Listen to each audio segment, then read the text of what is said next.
In the first episode of Colourclass Lofoten, we had a look at the equipment for our trip. Apart from cameras, tripods and backpacks, our location expert, Serdar, provided a few tips on what you really need to take along when shooting photos above the Arctic Circle. Leaving Frankfurt behind us, we flew to the Lofoten Islands, 300 kilometers north of the Arctic Circle.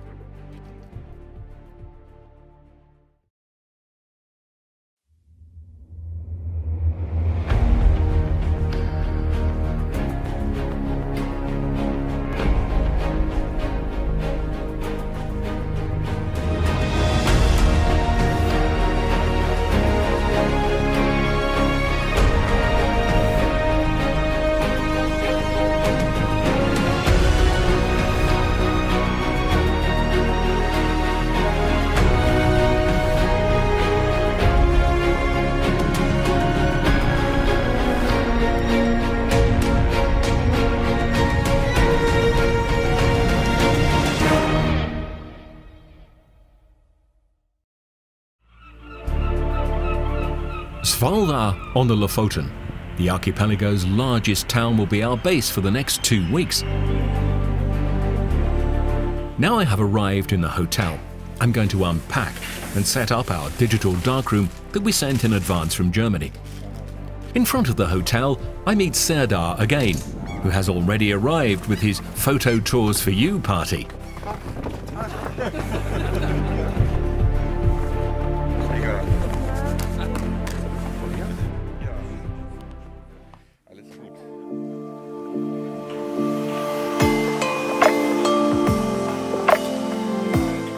After a good breakfast, it is time to start planning the location.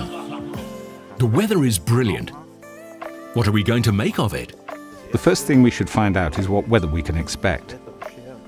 The app I'm using here is Weather Pro. It's cool because you can choose the location you're interested in. Our destination today, as I said, is the rain area of the lower tip of the Lofoten. I have keyed that in as our destination. I have a subscription with them. If you have a subscription, then you receive an hourly weather forecast. Then I always look at what the weather will be like at sunset, because this is the most important for us. That happens around 8 to 9 p.m. around here, and the app says 0% clouds and 28 minutes of sunshine, so that means it's not quite 0%. So there are probably clouds up there. It looks like we will have high clouds. Actually, that's quite cool for us.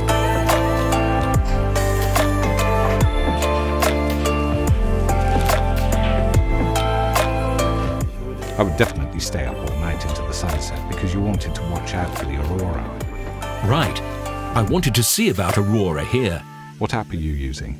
This here is Aurora Pro. Theoretically, our chances of seeing aurora are not too bad. We have a KP potential of 4, so our chances are quite good over the next few days. At 2033 the sun goes down. At least I think so. Let's have a look. I've got my app for this too. They are really 10 a penny. So I use TPE. With TPE I can see when the sun rises and sets, roughly, so that I know.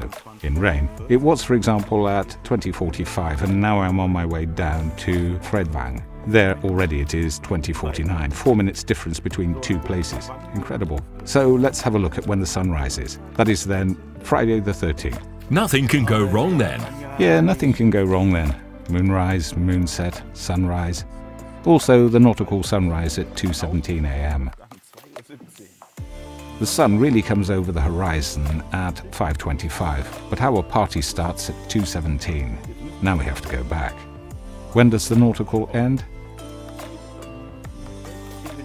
23:58. That means we have 2 hours and a few odd minutes night.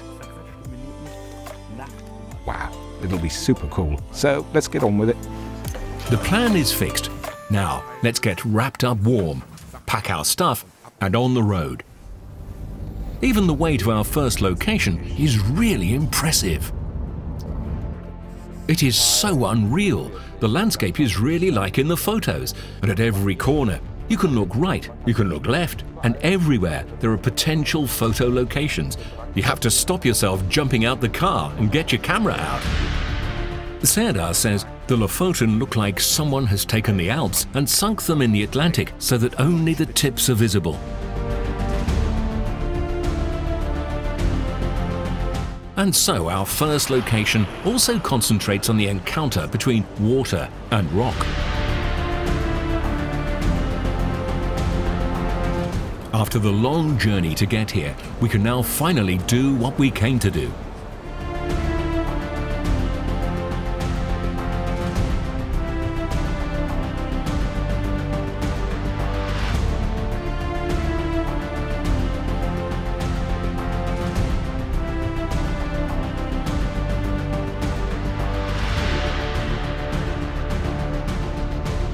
After sunset, we will go on the hunt for the Northern Lights. In April, the polar lights are seldom seen, as they have to be very strong to be visible at all in the light of the Arctic night.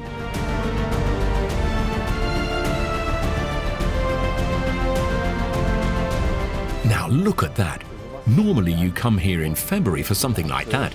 It is now the middle of April, and we are really being spoilt by nature. We are here at one of the most iconic spots on the Lofoten in Hamnøy. Right here, right now, there is really a phenomenal aurora.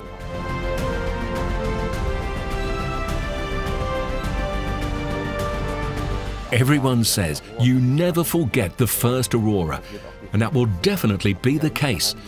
I was certainly hoping to see it, and I think that this is already my highlight.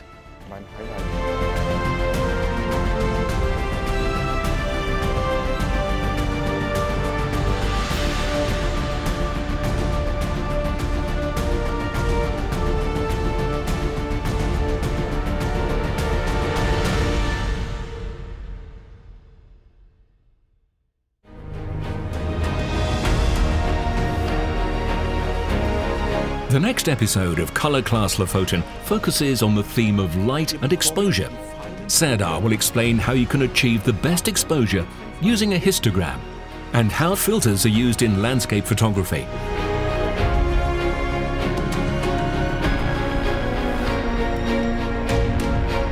Join us for the next episode of Colourclass Lofoten.